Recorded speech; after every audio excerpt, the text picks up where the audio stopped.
ప్రభువు నామానికి స్తోత్రం. ప్రతిరోజు వినడం ద్వారా ఒక సంవత్సరానికి బైబిల్ చదవడానికి ఈ ఛానల్ సహాయపడుతుంది. Please subscribe and support. హృదయపూర్వక ధన్యవాదాలు. నేటి వేద భాగం యోబు గ్రంథము 33వ అధ్యాయము. యోబు, దయచేసి నా వాదము నాలకించుము, నా మాటలన్నీయు చెవిని బెట్టుము. ఇదిగో నేను మాటలాడనారంభించితిని, నా నోట నా నాలుక ఆడుచున్నది. నా మాటలు నా హృదయ యథార్థతను తెలుపుచున్నవి. నా పెదవులు జ్ఞానమును యథార్థముగా పలుకును. దేవుని ఆత్మ నన్ను సృజించెను, సర్వశక్తుని యొక్క శ్వాసము నాకు జీవమిచ్చెను. నీ చేతనైన ఎడల నాకుత్తరమిమ్ము, నా ఎదుట నీ వాదము సిద్ధపరచుకొనుము. వ్యాజ్యమాడుము, దేవుని ఎడల నేనును నీ వంటి వాడను, నేనును జిగటమంటితో చేయబడిన వాడనే. నా వలని భయము నిన్ను బెదిరించదు, నా చెయ్యి నీ మీద బరువుగా నుండదు. నిశ్చయముగా నీ పలుకులు నా చెవిని బడెను, నీ మాటల ధ్వని నాకు వినబడెను. ఏమనగా నేను నేరము లేని పవిత్రుడను, మాలిన్యము లేని పాపరహితుడను. ఆయన నా మీద తప్పులు పట్టించుటకు సమయము వెదుకుచున్నాడు, నన్ను తనకు పగవానిగా భావించుచున్నాడు. ఆయన నా కాళ్లను బొండలో బిగించుచున్నాడు, నా త్రోవలన్నిటినీ కనిపెట్టుచున్నాడని నీవనుచున్నావు. ఈ విషయంలో నీవు న్యాయము కనిపెట్టలేదు. నేను నీకు ప్రత్యుత్తరము చెప్పెదను. తన క్రియలలో దేని గూర్చియు ఆయన ప్రత్యుత్తరమియ్యడు. దేవుడు నరుల శక్తికి మించినవాడు, నీవేళ ఆయనతో పోరాడుదువు. దేవుడు ఒక్కమారే పలుకును, 2 మార్లు పలుకును, అయితే మనుషులు అది కనిపెట్టరు. మంచము మీది కునుకు సమయమున గాఢనిద్ర పట్టునప్పుడు, కలలో రాత్రి కలుగు స్వప్నములలో నరులు గర్విష్ఠులు కాకుండా చేయునట్లు, తాము తలచిన కార్యము వారు మానుకొన చేయునట్లు, గోతికి పోకుండా వారిని కాపాడునట్లు, కత్తి వలన నశింపకుండా వారి ప్రాణమును తప్పించునట్లు ఆయన వారి చెవులను తెరవచేయును, వారి కొరకు ఉపదేశము సిద్ధపరచును. వ్యాధి చేత మంచమెక్కుట వలనను, ఒకని ఎముకలలో ఎడతెగని నొప్పులు కలుగుట వలనను వాడు శిక్షణము నొందును. రొట్టియు రుచిగల ఆహారమును వానికి అసహ్యమగును. వాని శరీర మాంసము క్షీణించిపోయి వికారమగును. బయటికి కనపడకుండిన ఎముకలు పైకి పొడుచుకుని వచ్చును. వాడు సమాధికి సమీపించును, వాని ప్రాణము సంహారకుల యొద్దకు సమీపించును. నరులకు యుక్తమైనది ఏదో దానిని వానికి తెలియజేయుటకు వేలాది దూతలలో ఘనుడగు ఒకడు వానికి మధ్యవర్తి అయి ఇండిన ఎడల, దేవుడు వాని యందు కరుణ చూపి పాతాళములోనికి దిగి వెళ్లకుండా వానిని విడిపింపుము. ప్రాయశ్చిత్తము నాకు దొరికెనని సెలవిచ్చును. అప్పుడు వాని మాంసము బాలుర మాంసము కన్నా ఆరోగ్యముగా నుండును. వానికి తన చిన్ననాటి స్థితి తిరిగి కలుగును. వాడు దేవుని బతిమాలు కొనిన ఎడల ఆయన వానిని కటాక్షించును. కావున వాడు ఆయన ముఖము చూచి సంతోషించును. ఇలాగున నిర్దోషత్వము ఆయన నరునికి దయచేయును. అప్పుడు వాడు మనుషుల ఎదుట సంతోషించుచు ఇట్లని పలుకును, యథార్థమైన దానిని వ్యత్యాసపరచి నేను పాపము చేసితిని, అయినను దానికి తగిన ప్రతీకారము నాకు చేయబడలేదు. కోపములోనికి దిగిపోకుండా నా ప్రాణమును ఆయన విమోచించియున్నాడు. నా జీవము వెలుగును చూచుచున్నది. ఆలోచించుము, నరులు సజీవులకుండు వెలుగు చేత వెలిగింపబడినట్లు కోపములో నుండి వారిని మరలా రప్పింపవలనని మానవుల కొరకు 2 సార్లు 3 సార్లు ఈ క్రియలన్నిటినీ దేవుడు చేయువాడై ఉన్నాడు. యోబు, చెవిని పెట్టుము, నా మాట ఆలకింపుము. మౌనముగా నుండుము, నేను మాట్లాడెదను. చెప్పవలసిన మాట ఏదైనా నీకున్న ఎడల నాతో ప్రత్యుత్తరము చెప్పుము. మాటలాడుము, నీవు నీతిమంతుడవని స్థాపింపగోరుచున్నాను. మాట ఏమియూ లేని ఎడల నీవు నా మాట ఆలకింపుము. మౌనముగా నుండుము, నేను నీకు జ్ఞానము బోధించెదను. యోబు గ్రంథము 34వ అధ్యాయము. అప్పుడు ఎలీహు మరలా ఇలాగు చెప్పసాగెను, జ్ఞానులారా నా మాటలు వినుడి, అనుభవశాలులారా నాకు చెవి ఎగ్గుడి. అంగిలి ఆహారమును రుచి చూచునట్లు చెవి మాటలను పరీక్షించును. న్యాయమైనదేదో విచారించి చూతము రండి. మేలైనదేదో మనంతట మనము విచారించి తెలుసుకొందము రండి. నేను నీతిమంతుడను, దేవుడు నా పట్ల న్యాయము తప్పెను. న్యాయవంతుడనై ఇండియు నేను అబద్ధికునిగా ఎంచబడుచున్నాను. నేను తిరుగుబాటు చేయకపోయినను నాకు మానజాలని గాయము కలిగినని యోబు అనుచున్నాడు. యోబు వంటి మానవుడెవడు? అతడు మంచినీళ్ల వలె తిరస్కారమును పానము చేయుచున్నాడు. అతడు చెడుతనము చేయువారికి చెలికాడాయెను, భక్తిహీనులకు సహవాసి ఆయెను. నరులు దేవునితో సహవాసము చేయుట వారికేమాత్రమును ప్రయోజనకరము కాదని అతడు చెప్పుకొనుచున్నాడు. విజ్ఞానము గల మనుషులారా, నా మాట ఆలకించుడి. దేవుడు అన్యాయము చేయుట అసంభవము, సర్వశక్తుడు దుష్కార్యము చేయుట అసంభవము. నరుల క్రియలకు తగినట్టుగా ఫలము ఆయన వారికిచ్చును. అందరికీ వారి వారి మార్గములను బట్టి వారికి ఫలమిచ్చును. దేవుడు ఏమాత్రమును దుష్కార్యము చేయడు. సర్వశక్తుడు న్యాయము తప్పడు. ఎవడైనా భూమిని ఆయనకు అప్పగింత పెట్టెనా? ఎవడైనా సర్వ ప్రపంచ భారమును ఆయనకు అప్పగించెనా? ఆయన తన మనస్సు తన మీదనే ఉంచుకొనిన ఎడల తన శ్వాస విశ్వాసములను తన యొద్దకు తిరిగి తీసుకొనిన ఎడల శరీరులందరూ ఏకముగా నశించెదరు, నరులు మరల ధూళియై పోవుదురు. కావున దీన్ని విని వివేచించుము, నా మాటల నాలకింపుము. న్యాయమును దేశించువాడు లోకము నేలునా? న్యాయ సంపన్నుడైన వాని మీద నేరము మోపుదువా? నీవు పనికిమాలిన వాడవని రాజుతోనైనను మీరు దుష్టులని ప్రధానులతోనైనను అనవచ్చునా?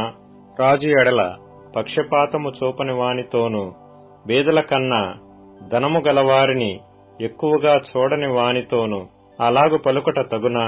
వారందరూ ఆయన నిర్మించిన వారు కారా? వారు నిమిషములో చనిపోవుదురు. మధ్యరాత్రి ప్రజలు కల్లోలము నొంది నాశనమగుదురు. బలవంతులు దైవికముగా కొనిపోబడుదురు. ఆయన దృష్టి నరుల మార్గముల మీద నుంచబడి ఉన్నది. ఆయన వారి నడకలన్నీయు కనిపెట్టి చూచుచున్నాడు. దుష్క్రియలు చేయువారు దాగుకొనుటకు చీకటి అయినను మరణాంధకారమైనను లేదు. ఒకడు న్యాయ విమర్శలోనికి రాకముందు బహుకాలము అతనిని విచారణ చేయుట దేవునికి అగత్యము లేదు. విచారణ లేకుండానే బలవంతులను ఆయన నిర్మూలము చేయుచున్నాడు. వారి స్థానమున ఇతరులను నియమించుచున్నాడు. వారి క్రియలను ఆయన తెలుసుకొనుచున్నాడు.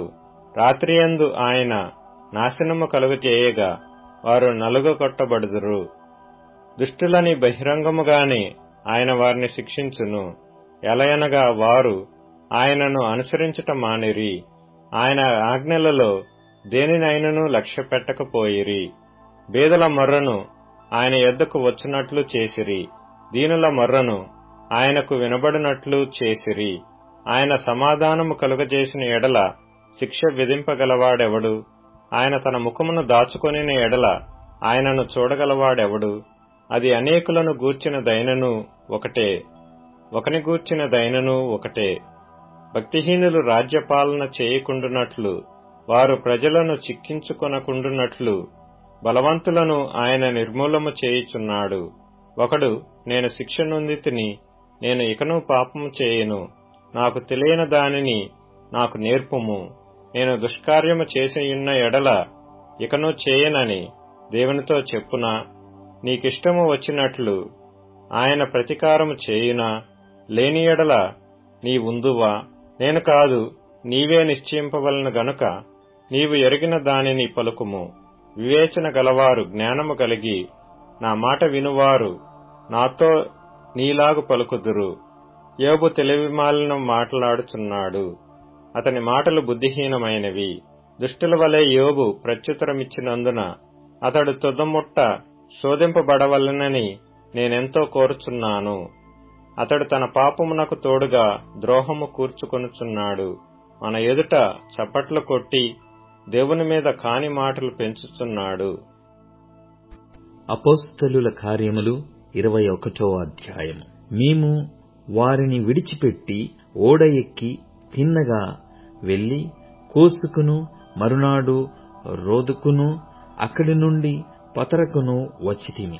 అప్పుడు ఫేనీకేకు వెళ్లబోవుచున్న ఒక ఓడను చూసి దానిని ఎక్కి బయలుదేరితిమి. కుప్రకు ఎదురుగా వచ్చి దానిని ఎడమతట్టున విడిచి సిరియా వైపుగా వెళ్లి తూరులో దిగితిమి. అక్కడ ఓడ సరుకు దిగుమతి చేయవలసియుండెను. మేమక్కడనున్న శిష్యులను కనుగొని 7 దినములక్కడ ఉంటిమి. వారు నీవు యెరూషలేములో కాలు పెట్టవద్దని ఆత్మ ద్వారా పౌలుతో చెప్పిరి. ఆ దినములు గడిపిన తరువాత ప్రయాణమై పోవుచుండగా భార్యలతోనూ పిల్లలతోనూ వారందరూ మమ్మను పట్టణము వెలుపలి వరకు సాగనంపవచ్చిరి. వారును మేమును సముద్ర తీరమున మోకాళ్ళూని ప్రార్థన చేసి ఒకరి యొద్ద ఒకరము సెలవు పుచ్చుకొంటిమి. అంతట మేము ఓడ ఎక్కితిమి. వారు తమ తమ ఇండ్లకు తిరిగి వెళ్ళిరి. మేము తూరు నుండి చేసిన ప్రయాణము ముగించి తొలెమాయికి వచ్చి సహోదరులను కుశలమడిగి వారి యొద్ద ఒక దినముంటిమి. మరునాడు మేము బయలుదేరి కైసరయ్యకు వచ్చి 7గురిలో నొకడును సువార్తికుడునైన ఫిలిప్పు ఇంట ప్రవేశించి అతని యొద్ద ఉంటిమి. కన్యకలుగా ఉన్న 4 కుమార్తెలు అతనికుండిరి. వారు ప్రవచించువారు.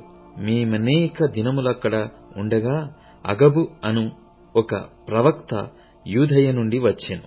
అతడు మా యొద్దకు వచ్చి పౌలు నడికట్టు తీసుకుని తన చేతులను కాళ్లను కట్టుకొని యెరూషలేములోని యూదులు ఈ నడికట్టు గల మనుష్యుని ఈలాగు బంధించి అన్యజనుల చేతికి అప్పగింతురని పరిశుద్ధాత్మ చెప్పుచున్నాడనెను. ఈ మాట వినినప్పుడు మేమును అక్కడి వారును యెరూషలేమునకు వెళ్లవద్దని అతని బతిమాలుకొంటిమి గాని పౌలు, ఇదెందుకు? మీరు ఏడ్చి నా గుండె బద్దలు చేసెదరేలా? నేనైతే ప్రభువైన యేసు నామము నిమిత్తము యెరూషలేములో బంధింపబడుటకు మాత్రమే కాక చనిపోవుటకును సిద్ధముగా ఉన్నానని చెప్పెను. అతడు ఒప్పుకొనందున మేము ప్రభువు చిత్తము జరుగునుగాక అని ఊరకుంటిమి. ఆ దినములైన తరువాత మాకు కావలసిన సామగ్రి తీసుకుని యెరూషలేమునకు ఎక్కిపోతిమి. మరియు కైసరయ నుండి కొందరు శిష్యులు మొదటి నుండి శిష్యుడిగా ఉండిన కుప్రీయుడైన మ్నాసోను ఇంట మేము దిగవలెనను ఉద్దేశముతో అతనిని వెంటబెట్టుకొని మాతో కూడా వచ్చిరి. మేము యెరూషలేమునకు వచ్చినప్పుడు సహోదరులు మమ్మను సంతోషముతో చేర్చుకొనిరి. మరునాడు పెద్దలందరూ అక్కడికి వచ్చియుండగా పౌలు మాతో కూడా యాకోబునొద్దకు వచ్చెను. అతడు వారిని కుశలమడిగి తన పరిచర్య వలన దేవుడు అన్యజనులలో జరిగించిన వాటిని వివరముగా తెలియజెప్పెను. వారు విని దేవుని మహిమపరిచి అతని చూచి, సహోదరుడా, యూదులలో విశ్వాసులైన వారు ఎన్ని వేల మంది ఉన్నారో చూచుచున్నావు గదా. వారందరూ ధర్మశాస్త్రమందు ఆసక్తి గలవారు. అన్యజనులలో ఉన్న యూదులు తమ పిల్లలకు సున్నతి చేయకూడదనియూ మన ఆచారముల చొప్పున నడవకూడదనియూ నీవు చెప్పుట వలన వారందరూ మోషేను విడిచిపెట్టవలెనని నీవు బోధించుచున్నట్టు వీరు నిన్ను గూర్చి వర్తమానము వినియున్నారు. కావున మనమేమి చేయుదము? నీవు వచ్చిన సంగతి వారు తప్పక విందురు. కాబట్టి మేము నీకు చెప్పినట్టు చేయుము. మ్రొక్కుబడియున్న 4 మనుష్యులు మా యొద్ద ఉన్నారు. నీవు వారిని వెంట పెట్టుకుని పోయి వారితో కూడా శుద్ధి చేసుకుని వారు తలక్షౌరము చేయించుకొనుటకు వారి కయ్యడి తగులుబడి పెట్టుకొనుము.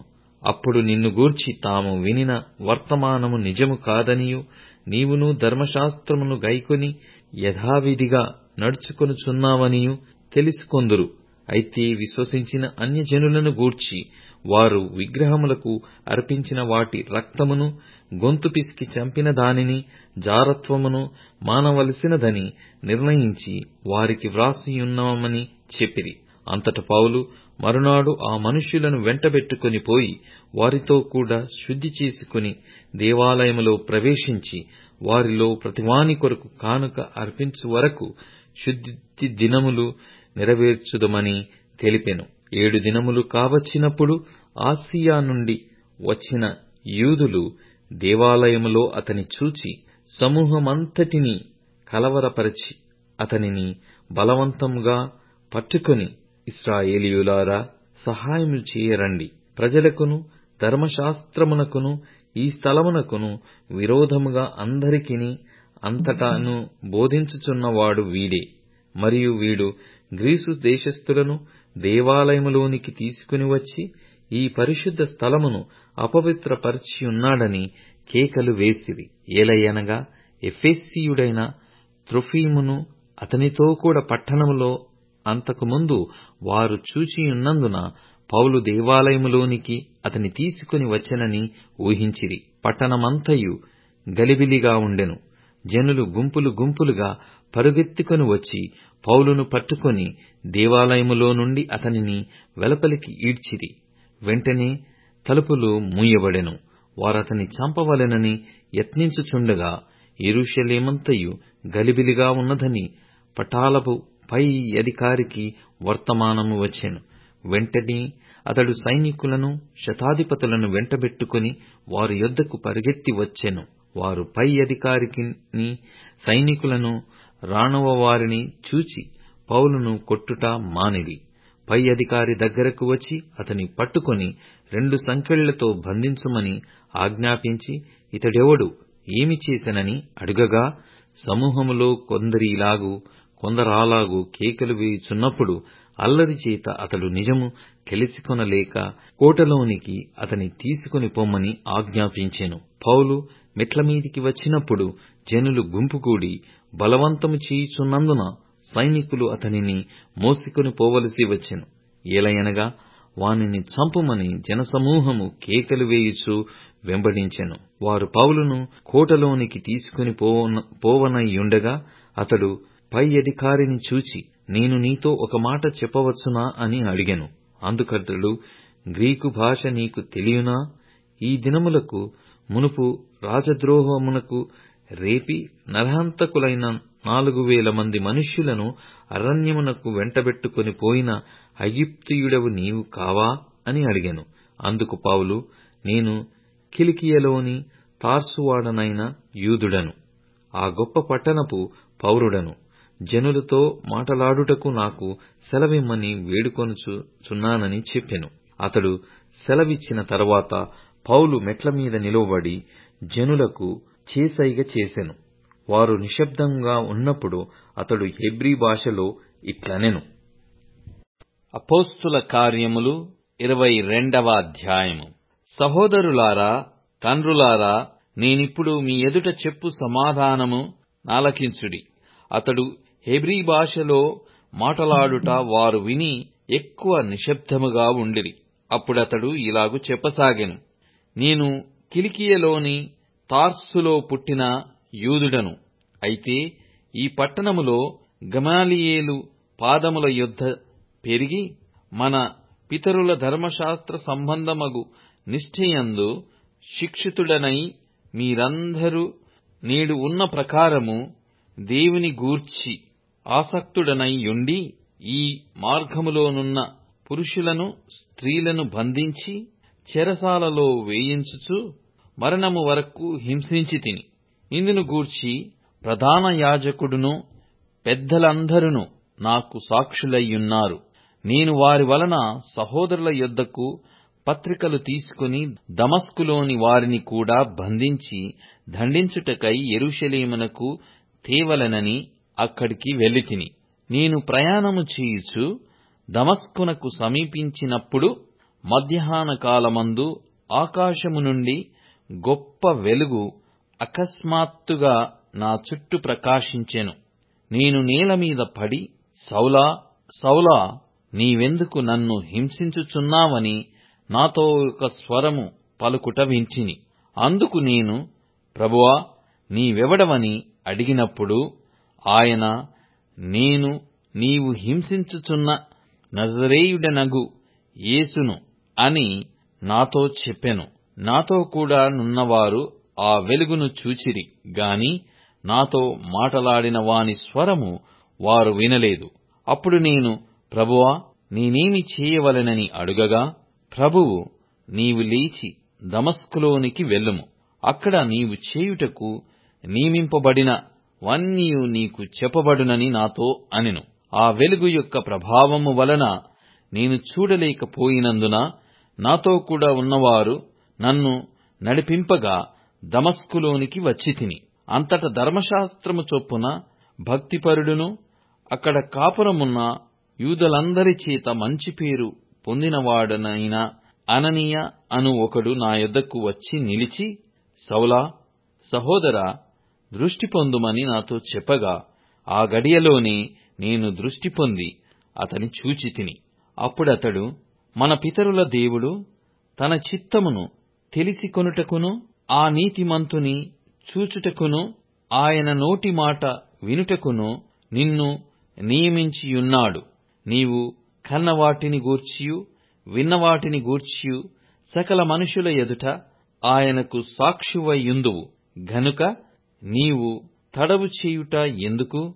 లేచి ఆయన నామమును బట్టి ప్రార్థన చేసి బాప్తిస్మము పొంది నీ పాపములను కడిగివేసి కొనుమని చెప్పెను. అంతటా నేను యెరూషలేమునకు తిరిగి వచ్చి దేవాలయములో ప్రార్థన చేయుచుండగా పరవశుడనై ప్రభువును చూచితిని. అప్పుడాయన, నీవు త్వరపడి యెరూషలేము విడిచి శీఘ్రముగా వెళ్ళుము. నన్ను గూర్చి నీవిచ్చు సాక్ష్యము వారంగీకరింపరని నాతో చెప్పెను.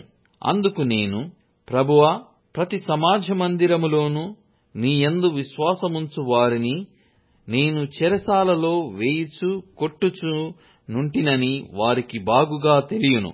మరియు నీ సాక్షి అయిన స్టెఫెను రక్తము చిందింపబడినప్పుడు నేను కూడా దగ్గర నిలిచి అందుకు సమ్మతించి అతని చంపిన వారి వస్త్రములకు కావలియుంటినని చెప్పితిని.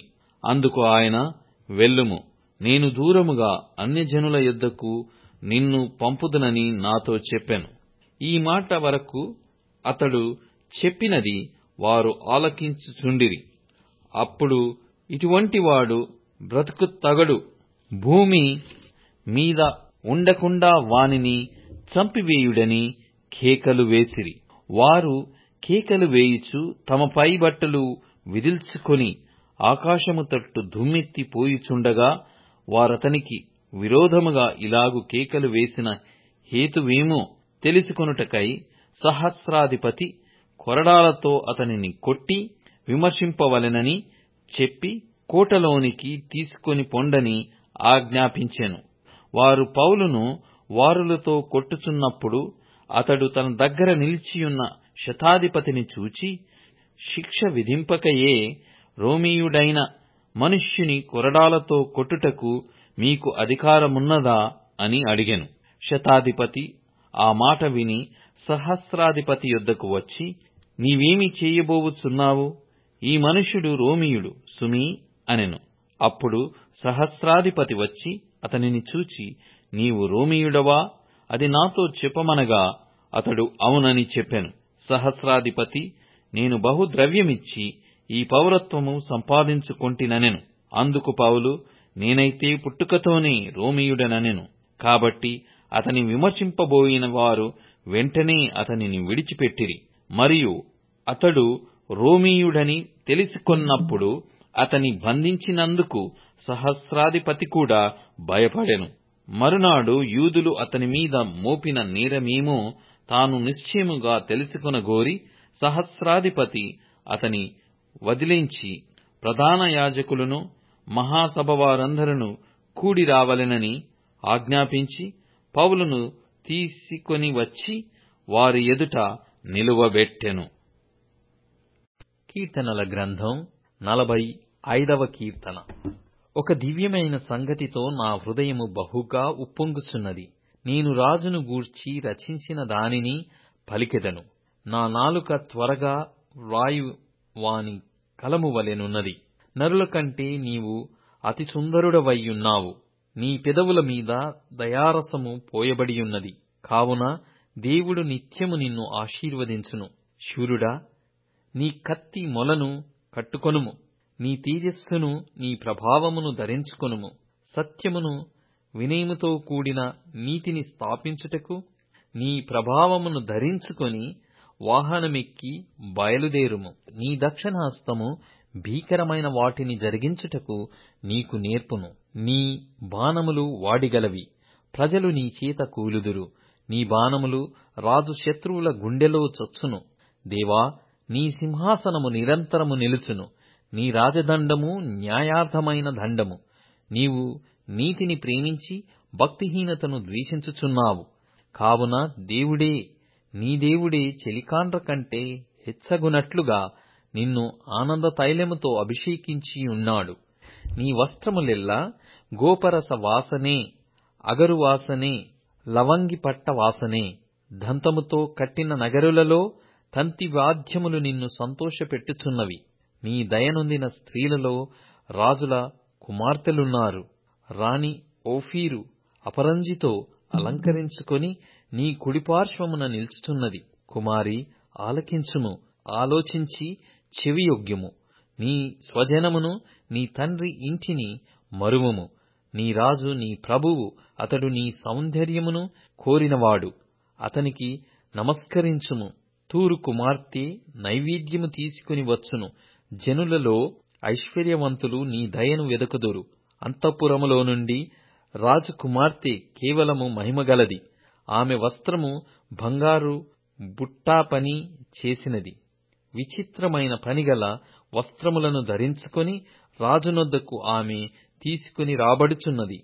ఆమెను వెంబడించు ఆమె చెలికత్తెలైన కన్యకలు నీ యొద్దకు తీసుకుని రాబడుచున్నారు. ఉత్సాహ సంతోషములతో వారు వచ్చుచున్నారు. రాజనగరులో ప్రవేశించుచున్నారు. నీ పితరులకు ప్రతిగా నీకు కుమారులుందురు. భూమి యందంతట నీవు వారిని అధికారులనుగా నియమించెదవు.